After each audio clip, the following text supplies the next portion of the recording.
of this task force? Let me just say, Mr. President, that this country was going to die without you. This country was going to actually die without you. That's what we were facing in 2024. We've been invaded for 4 years. Our communities were sinking. Our public safety had gone to zero. Cartels were running entire communities.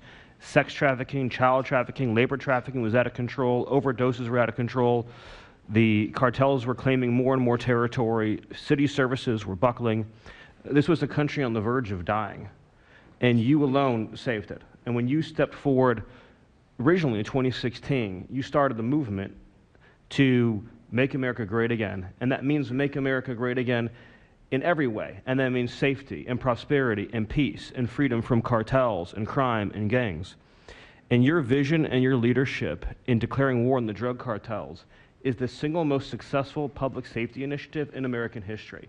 And I need the media to understand what President Trump has done. People have been talking about drug cartels for longer than I've been alive. And everyone has just taken for granted that they can't be touched or stopped. They're too big, they're too powerful, they're too evil, they're too murderous. They can operate with impunity. And in just 9 months, President Trump is the only American leader, not just in our lifetimes, but ever, to actually take the fight to the drug cartels, to actually seek their eradication. And it is happening.